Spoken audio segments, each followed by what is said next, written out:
11 பேரிலே 3 பேர் 2 பேர் எல்லாம் எடுத்து போடுறாங்க. அதுபோல நர்சுகள் 108 80 துப்புரவு பணியாளர்கள் இருக்க வேண்டிய இந்த ஊரில் 4-5 துப்புரவு பணியாளர்கள் மட்டும் வைத்து இருக்கிறது.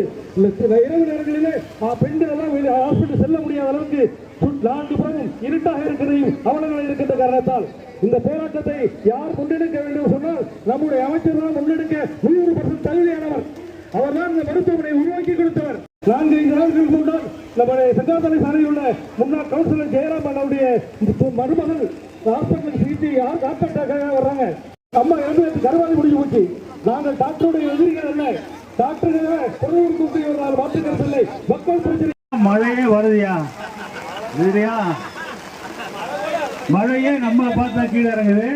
பீகார் தேர்தலில் நல்ல தீர்ப்பை வழங்கிய மக்களுக்கு ஒரு பலத்த கைத்தட்டல் கொடுங்க. கைத்தட்ட முடியாது, முடிஞ்ச நீங்க கைத்தட்டுங்க.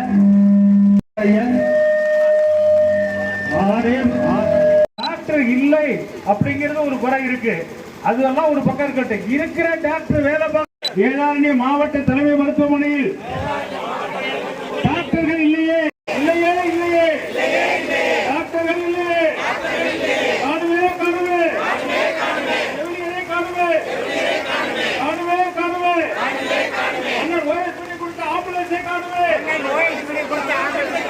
கிடக்குது கிடக்குது இருளில் கிடக்குது, மருத்துவமனை இருளில் கிடக்கிறது. இன்னொருக்கள் கூட காணுமே. எங்கே எங்கே சிஎம் மந்திரி மாசுவே தெரியுமா? இந்த அவலநிலை தெரியுமா? தெரியுமா தெரியுமா? சுகாதார மந்திரி சுப்பிரமணியனே, உயிருக்கு ஆபத்து ஆபத்து ஆபத்து உயிருக்கு ஆபத்து என்று நோயாளியை கொண்டு வந்தால் டாக்டர் இல்லை டாக்டர் இல்லை. ஆபத்து ஆபத்து தலைமை மருத்துவமனை நோயாளியை குணமாக்கவா? மாவட்ட தலைமை மருத்துவமனை உயிர் போகுது. திராவிடமான ஸ்டாலின் ஆட்சியில் திராவிடமான ஸ்டாலின் ஆட்சியில் உயிர் போகுது உயிர் போகுது. உரத்துறையில் மருத்துவமனை வேதாரண்யத்தில் மாவட்ட தலைவர் சாதனை பாரீர் சாதனை பாரீர். எடப்பாடியார் ஆட்சியின் சாதனை பாரீர் சாதனை பாரீர் முயற்சியின் சாதனை பாரீர்.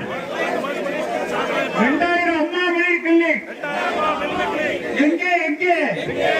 2000 அம்மா மினி கிளினிக் எங்கே? மூடியது ஏன்? மூடியது ஏன்? 2000 அம்மா மினி கிளினிக்கை மூடியது ஏன்?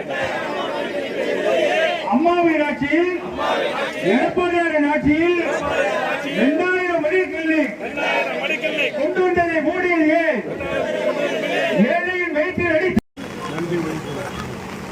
அண்ணாவின் புகழ் ஓங்குக, புரட்சித் தலைவர் எம்ஜிஆர் புகழ் ஓங்குக, புரட்சித் தலைவர் அம்மாவின் புகழ் ஓங்குக, புரட்சித் தமிழர் எடப்பாடியார் வாழ்க, புரட்சித் தமிழர் எடப்பாடியார், அனைத்து இந்திய அண்ணா திமுக, அண்ணன் ஓஎஸ் பணியார், அண்ணன் ஓஎஸ் பணியார். ஒரு நோயாளி ஆபத்தோடு வருகிறார், விபத்திலே வருகிறார். நம்முடைய அரசு தலைமை மருத்துவமனை வேதாரண்யத்திற்கு வருகிறார். ஒரு டாக்டர் கூட இல்லை. பத்திரிகை செய்தியாளர்கள் உட்பட பொதுமக்கள் உட்பட எனக்கு தொலைபேசியில தெரிவிக்கிறார்கள். உடனடியாக நான் மாவட்ட ஆட்சித்தலைவரோடு தொடர்பு கொண்டு இந்த அமல நிலையை பாருங்கள், விபத்து ஏற்பட்டு ஆபத்தோடு வருகிற ஒரு நோயாளிக்கு சிகிச்சை அளிப்பதற்கு ஒரு டாக்டர் கூட இல்லை என்கிற தொலைபேசி அழைப்பு வந்து கொண்டே இருக்கிறது சார் என்று மாவட்ட ஆட்சித்தலைவரிடத்தில் பேசுகிறேன். மாவட்ட ஆட்சித்தலைவர் என்ன செய்தார் என்று எனக்கு தெரியவில்லை. சிறிது நேரத்திலே ஒரு சகோதரி, ஒரு பெண் டாக்டர் வந்து பேஷண்ட்டை பார்த்துருக்கிறாரு, கொஞ்சம் வந்து பார்த்துருக்கிறாரு. அதற்குள்ளாக அந்த நோயாளி, அந்த விபத்துக்கு ஆளானவர் இறந்து போய்விட்டார். இதுதான் இந்த ஆஸ்பத்திரியோட நிலைமை. எவ்வளவு கேவலமான நிலை என்பதை நியாய உணர்வு படைத்திருக்கிற பெரியவர்கள் உணர்ந்து பார்க்க வேண்டும். இந்த தினம் இந்த ஆர்ப்பாட்டத்தை நிறுத்த சொல்லி சிஎம்ஓ அவர்களும் ஜேடி அவர்களும் இடத்திலே தொலைபேசியிலே தொடர்பு கொண்டார்கள். அனைத்து வசதிகளும் செய்து கொடுத்து விட்டோம், எதுவும் பாக்கி இருக்காது, இதை நிறுத்துங்கள், யாரோ உங்களுக்கு தவறான தகவல் கொடுத்திருக்கிறார்கள் என்று சொன்னார்கள். சரி, பரவாயில்ல சார், நான் ஒரே ஒரு கேள்வி கேட்கிறேன், அதுக்கு மட்டும் நீங்க பதில் சொல்லணும். எலக்ட்ரிக் ஷாக் அடித்து ஆஸ்பத்திரிக்கு வந்த நோயாளியை பார்ப்பதற்கு எந்த டாக்டர் இருந்தார்கள், எந்த டாக்டர் அவருக்கு சிகிச்சை அளித்தார் என்கிற ஒரு தகவலை சொன்னால் நான் வாபஸ் பெற்றுக் கொள்கிறேன் என்று கேட்டேன். அவர்களால் ஒன்றும் சொல்ல முடியவில்லை, வாயடைத்து போய்விட்டார்கள். இதான் நிலவரம். எதுவுமே இல்லை. ஆஸ்பத்திரியில கட்டணம் தான் இருக்க தவிர ஆஸ்பத்திரிக்கு போறவங்கள நாய் கடிக்குது உள்ள. ஆஸ்பத்திரிக்கு போறவங்கள நாய் வெட்டி வெட்டி கடிக்குது. மழை நேரம் தண்ணி தேங்கி நிற்குது. கக்கூஸ் போனா தண்ணி இல்லை. கக்கூஸ் போனவன் என்ன பண்ணுவான்? என்னையா பண்ணுவான்? கக்கூஸ் போறவங்களுக்கு அங்க தண்ணி வசதி இல்லை. ஒருத்தருக்கு குடிக்க தண்ணி இல்லை. குடிக்க தண்ணி இல்லைன்னு சொன்னா பிளாஸ்டிக் டேங்க்ல முன்னாடி வந்து தண்ணி வச்சுட்டு போறாங்க. அவன் எப்படி அந்த மூணு குடிப்பான்? நம்மளோட விட்டு மூன்றதா? ஒவ்வொரு நோயாளியும் கையை விடுறதா? என்ன நடக்குது இந்த மருத்துவமனையில? மிக மிக கேவலம். செவிலியர்கள் இல்லை, பார்மசிஸ்ட் இல்லை, கட்டு போடுறது இல்லை, டெக்னீஷியன் இல்லை. டெக்னீஷியன் திருக்கோணையிலிருந்து வராரு. அவர் எப்ப வராரு, எப்ப போறாரு யாருக்குமே தெரியாது. இதுதாங்க இந்த ஆஸ்பத்திரியோட நிலைமை. எதுவுமே இல்லை. அதாவது தலைவலின்னு ஆஸ்பத்திரிக்கு வந்தான்னா ஒருத்தர் திருவலியோட தான் வெளியே போகணுமே தவிர தலைவலியை தீர்த்து போற மருத்துவமனை இந்த ஸ்டாலின் ஆட்சியில இல்லை இல்லை இல்லை இல்லை. இதை விட இந்த ஆட்சியாளர்களின் சாதனைக்கு வேற என்ன சொல்ல முடியும்? இவர்களுடைய தகுந்த வேதனைக்கு அளவே கிடையாது. நீங்க ஒண்ணு தெரிஞ்சுக்கணும், இந்த ஆட்சி பட்ஜெட் போடுது. அந்த பட்ஜெட்ல ஓராண்டுக்கு 29,000 கோடி பட்ஜெட் போடுறாங்க மக்கள் நல்வாழ்வுத்துறைக்கு. ஆனா இந்த 5 ஆண்டுகள்ல எவ்வளவு போட்டிருக்காங்க? அப்போ 1,180,000 கோடி பட்ஜெட் போட்டிருக்காங்க இந்த நல்வாழ்வுத்துறைக்கு. இதை கொடுக்கிற மாத்திரையை பாத்தீங்கன்னா எல்லாம் ஆனா தானாதான். இதையே ரொம்ப பேர் வாங்கிட்டு போய் வீசிட்டு போயிடுறாங்க. இதான் இந்த ஆஸ்பத்திரியுடைய அவல நிலை. அதனால்தான் இதை விடக்கூடாது. இது எல்லோருடைய கவனத்திற்கு கொண்டு வர வேண்டும். அட்லீஸ்ட் மா சுப்பிரமணியனுடைய காதுக்காவது போகணும். ஏதோ ஒண்ணுக்கு பாதியாவது நடக்குதான்னு பார்க்கணும்.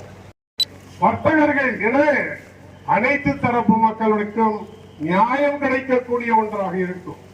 ஏன் ஒரத்தூரில் அரசு மருத்துவக் கல்லூரி கொண்டு வந்ததற்கு பின்னால் நாகப்பட்டினத்தில் இருந்த மருத்துவமனையை மாவட்ட தலைமை மருத்துவமனையாக வேதாரண்யத்திற்கு எடப்பாடியார் அவர்கள் தந்தார்கள்.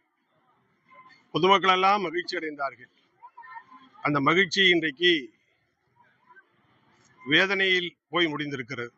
காரணம், இந்த விடியா திமுக ஆட்சியில் மருத்துவர்கள் இல்லை, செவிலியர்கள் இல்லை, டெக்னீஷியன்கள் இல்லை, மருந்தாளுநர் பார்மசிஸ்டுகள் இல்லை, தூய்மை பணியாளர்கள், தூய்மை காவலர்கள், அவர் சொல்ற மாதிரி சொன்னார், அவர்களும் இல்லை, யாருமே இல்லை. 120 பேர் இருக்க வேண்டிய மருத்துவமனையில் வெறும் 50 பேர் மட்டும்தான் பேருக்கு இருக்கிறார்கள். அவர்களும் டியூட்டியை சரியாக பார்ப்பதில்லை. சிஎம்ஓ இங்கே இருக்கிறார், அவர் நாகப்பட்டினத்தில் வேறு வேலை அலுவல் காரணமாக இங்க வேதாரண்யம் தலைமை மாவட்ட மருத்துவமனைக்கு அறவே வருவதில்லை. இங்க இருக்கிற நோயாளிகளுக்கு அவர்கள் ரெஸ்ட் ரூம் போனால் அவர்களுக்கு தண்ணீர் வசதி இல்லை, பெட்ல இருக்கிறவங்களுக்கு குடிநீர் வசதி இல்லை. மருத்துவமனைக்கு வருகிறவர்களை நாய் விரட்டி விரட்டி கடிக்கிறது. அமரர் ஊர்தி இங்கே இல்லை. மின் விளக்குகள் இல்லாமல் இருளாக இருக்கிறது. ஆக மொத்தத்தில் எதுவுமே இல்லை, எதையும் காணவில்லை, எவரையும் காண முடியவில்லை என்று நோயாளிகள் மிகுந்த வேதனையில் தவிக்கிறார்கள். ஒரு முக்கியமான விபத்துக்கு உள்ளாகி ஒரு நோயாளி மருத்துவமனைக்கு வருகிறார். அந்த மருத்துவமனைக்கு வந்த அந்த நோயாளியை பார்ப்பதற்கு ஒரு டாக்டர் இல்லை, டாக்டரே இல்லை என்று நீங்களும் சொன்னீர்கள், பொதுமக்களும் சொன்னார்கள். மாவட்ட ஆட்சியரிடத்தில் உடனடியாக பேசினேன். அப்படி இருந்தும் கூட ஒரே ஒரு பெண் டாக்டர் வருவதற்கு முன்பாக அவர்கள் இறந்து போய்விட்டார்கள். இதான் நிலைமையாக இருக்கிறது. பாம்பு கடித்து ஓடி வந்தால் அவசரமாக சிகிச்சை கொடுக்க வேண்டும். டாக்டரே இல்லைன்னா எப்படி சிகிச்சை வழங்க முடியும்? அவசர சிகிச்சை வழங்குவதற்கு ஒருவரும் இல்லை.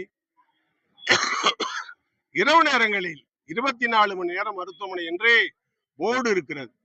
போர்டோடு சரி, 24 மணி நேரம் மருத்துவமனையில் எப்பொழுதும் மருத்துவர்கள் இருந்தாக வேண்டும். இது அரசாங்கத்தினுடைய கட்டளை. அப்படி இருந்தும் கூட இரவு நேரத்திலே கூட டாக்டர்கள் இல்லை என்று சொல்கிற போது கடைகோடியில் இருக்கக்கூடிய வேதாரண்யம் பகுதியில் இருக்கிற மக்கள் நாகப்பட்டினத்திற்கு போய் இவர்கள் எப்படி உயிர் பிழைப்பார்கள்? திருவாரூருக்கு போகிற வரை எப்படி அந்த அவசர சிகிச்சை பெறாமல் அவர்கள் நோயிலிருந்து விடுபடுவார்கள்? எண்ணி பாருங்கள். எதுவுமே இல்லை என்கிற அவல நிலைக்கு தள்ளப்பட்டிருக்கிற காரணத்தினாலே தான் இன்றைக்கு மழை இருக்கிற காரணம் இருந்த போதும் கூட இந்த போராட்டத்தை, இந்த ஆர்ப்பாட்டத்தை நடத்தியே தீர வேண்டும் என அனைத்து இந்திய அண்ணா திராவிட முன்னேற்ற கழகம் வேதாரண்யம் நகர கழகத்தின் சார்பில் இந்த போராட்டத்தை, ஆர்ப்பாட்டத்தை நடத்தியிருக்கிறோம். பீகார் தேர்தல் மகத்தான தேர்தல். பீகார் தேர்தல் வெற்றியை நாடே பறைசாற்றிக் கொண்டிருக்கிறது. உங்களுக்கும் தெரியும். அனைத்து இந்திய அண்ணா திராவிட முன்னேற்ற கழக தலைமையில் அமைய இருக்கிற கூட்டணி தமிழகத்தில் எடப்பாடியார் அவர்கள் முதலமைச்சராக வருவதற்கு மிகப்பெரிய வெற்றியை தருவார்கள். வாக்காளர் பெருமக்கள் எடப்பாடியாருக்கு அவர்களுடைய வாக்குகளை கொட்டுவார்கள் என்று நாங்கள் நம்புகிறோம்.